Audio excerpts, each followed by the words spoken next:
मित्रों नमस्कार। आपका हमारे इस चैनल में हार्दिक हार्दिक स्वागत है।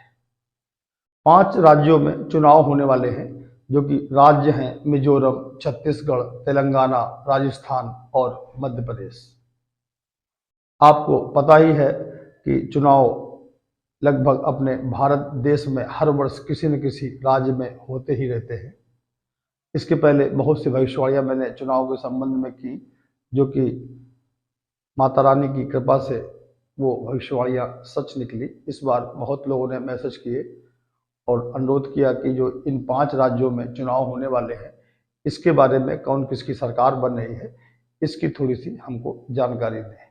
इसी प्रपेक्ष में मैंने आपको सोचा कि इन 5 राज्यों में क्या होने वाला है, जो ग्रहों की दशाएं हैं, ग्रहों के गोचर हैं, उसके हिसाब से किसकी सरकार बनती हुई दिख रही है, इसके बारे में मैं आपके समझ कुछ अपने ग्रहों के समीकरण लेके प्रस्तुत हुआ हूँ।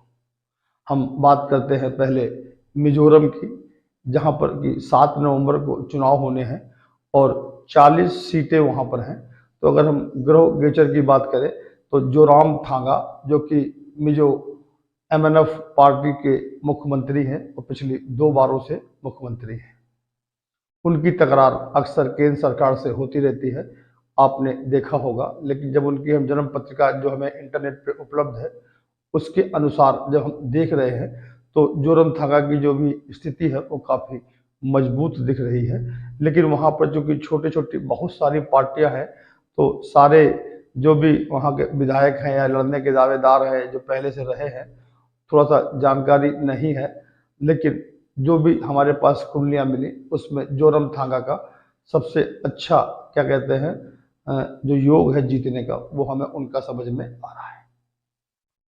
अब मित्रों हम बात करते हैं छत्तीसगढ़ राज्य की, जहां पर मुकेश बघेल जी कांग्रेस के वर्तमान मुख्यमंत्री हैं और वहां पर 7 नवंबर और 17 नवंबर 2 चरणों में चुनाव होने हैं।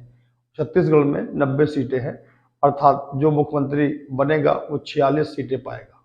वहां पर भूपेश बघेल जी और जो पूर्व मुख्यमंत्री डॉक्टर रमन सिंह जी थे, उनकी जब कुंडलियों का जब हमने विश्लेषण किया तो ऐसा प्रतीत होता है कि भूपेश बघेल जी की जो जन्म पत्रिका है वो डॉक्टर रमन सिंह से काफी मजबूत स्थिति में है। तो मित्रों इसका मतलब तो ये हो गया कि भूपेश बघेल जी वहां के मुख्यमंत्री बनने वाले हैं। लेकिन जब फिर मैंने और नेताओं की कुंडलियों के बारे में देखा कि अगर सामूहिक रूप से अर्थात डॉक्टर रमन सिंह जी को मुख्यमंत्री के रूप में प्रोजेक्ट न किया जाए और सब लोग मिलकर अगर चुनाव लड़ते हैं, तो मुकेश बघेल जी को अर्थात कांग्रेस को चुनाव में हार भी मिल सकती है। इसकी भी बहुत ज्यादा संभावनाएं हैं। अगर उन्होंने कोई भाजपा पार्टी ने अगर कोई मुख्यमंत्री लॉन्च कर दिया तो हमें लगता है कि वहां पर कांग्रेस की सरकार बन जाएगी। और अगर कोई मुख्यमंत्री प्रोजेक्ट नहीं किया गया तो फिर आप ये मान लें कि कांग्रेस वहां पर से चुनाव हार रही है। अब हम बात करते हैं 119 विधायकों वाली विधानसभा तेलंगाना, जहां पर कि 30 नवंबर को चुनाव होने हैं। चंद्रशेखर राव TRS पार्टी के मुख्यमंत्री हैं पिछली 2 बारों से। जब से तेलंगाना का निर्माण हुआ है तब से 13 या 14 में हुआ था, फिर इसके बाद दोबारा भी मुख्यमंत्री बन गए और इनकी सरकार हमको बहुत तगड़ी स्थिति में दिख रही है कि तेलंगाना में फिर से चंद्रशेखर राव जी पुनः मुख्यमंत्री बन जाएं और कहीं दूर दूर तक का और कोई विरोधी उनका दिख नहीं रहा है। हाँ, कांग्रेस जो कि पहले की जो स्थिति थी उससे थोड़ा सा स्थिति तो अच्छी होते हुए दिख रही है, लेकिन जीतने की संभावनाएं ना के बराबर है।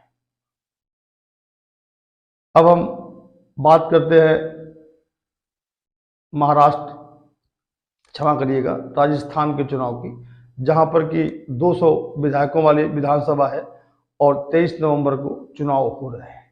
वहां पर जो निवृत्तान मुख्यमंत्री हैं वो अशोक गहलोत जी हैं, जो कि कांग्रेस से हैं, और उनके विरोध में वसुंधरा राजे जो कि पूर्व मुख्यमंत्री भी रह चुकी हैं, वो इनको विरोध में है। यहाँ पर दोनों की जब जन्म पत्रिका हम देखते हैं तो दोनों में काफी कंट्रोवर्सी दिख रही है। यूं कह लीजिए कि कुछ पॉइंटों में अशोक गहलोत जी आगे हैं और कुछ पॉइंटों में वसुंधरा राजेश जी आगे बढ़त लेते हुए दिखाई दे रही है, अर्थात चुनाव बहुत ज़्यादा टफ होने वाला है। लेकिन वही बात जो हमने आपको छत्तीसगढ़ में बताई थी कि छत्तीसगढ़ में तो खैर जो हम अगर आपको अपने ग्रहों के हिसाब से बताएं तो भूपेश बघेल जी ये मान लीजिए कि वो मुख्यमंत्री बन ही गए हैं, ये यूँ कह लीजिए कि बहुत तगड़ी उनकी राजनीति है। अगर और लोग मुख्यमंत्री का नाम, भाजपा वाले मुख्यमंत्री का नाम ना घोषित करें, इसके बाद भी भूपेश बघेल की जो जन्म पत्रिका है वो काफ़ी मजबूत दिख रही है। चाहे वो एक वोट या 2 विधायकों के दम पे ही मुख्यमंत्री बन जाए, लेकिन दोबारा बनने के अवसर बहुत तगड़े प्रतीत हो रहे हैं। लेकिन राजस्थान की अगर हम बात करें कि यहाँ अगर भारतीय जनता पार्टी के लोग अपना मुख्यमंत्री कोई प्रोजेक्ट ना करें तो अशोक गहलोत जी को चुनाव में आराम से हराया जा सकता है, ऐसी ग्रहों की गणना हमको बता रही है। अब मित्रों हम बात करते हैं मध्य प्रदेश के चुनाव की, जहां पर कि तो 230 विधायकों की विधानसभा है और वहां पर 17 नवंबर को चुनाव होने वाले हैं। शिवराज सिंह चौहान जी मुख्यमंत्री हैं, कई वर्षों से वो मुख्यमंत्री हैं और यूँ कह लीजिए कि जो बहुत दिन मुख्यमंत्री रहता है उसके विरोध में कुछ हवाएं भी चलती हैं, तो उन हवाओं का तो शिवराज सिंह जी काफ़ी विरोध का सामना उनको करना पड़ सकता है।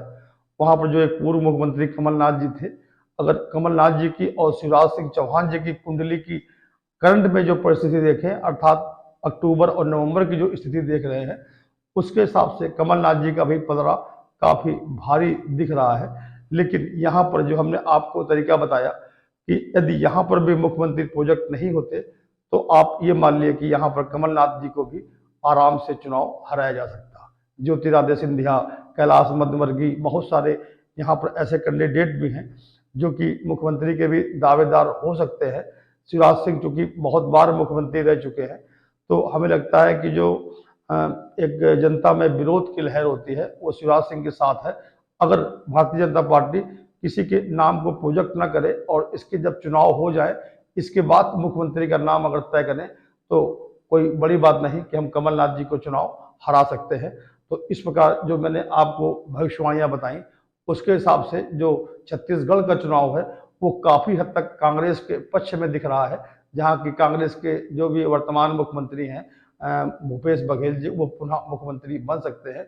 लेकिन और तेलंगाना में चंद्रशेखर राव जी पुनः फिर मुख्यमंत्री बनने जा रहे हैं और मिजोरम में जोरामथांगा जी जो कि मिजो नेशनल फ्रंट के नेता हैं, वो भी बहुत ज़्यादा संभावनाएं हैं कि पुनः मुख्यमंत्री बन जाए। हम राजस्थान और हाँ, अगर राजस्थान की हम बात करते हैं और मध्य प्रदेश की बात करते हैं तो राजस्थान में जो कांग्रेस की सरकार है, अगर भारतीय जनता पार्टी अपने मुख्यमंत्री का कोई भी नाम ना शो करे और ये कहे कि चुनाव के बाद मुख्यमंत्री का पद किसको मिलना है ये तय होगा, तो कोई बड़ी बात नहीं है कि भाजपा सरकार में पुनर्वापसी कर लेगी।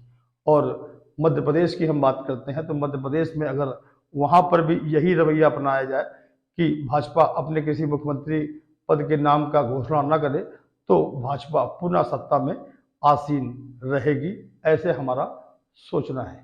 मित्रों, हमारे इस चैनल को सब्सक्राइब करें, बेल पर जाकर ऑल की बटन दबाएं और इस भविष्यवाणी को शेयर करते रहें और आपका स्नेह हमको इसी प्रकार मिलता रहे। नमस्कार।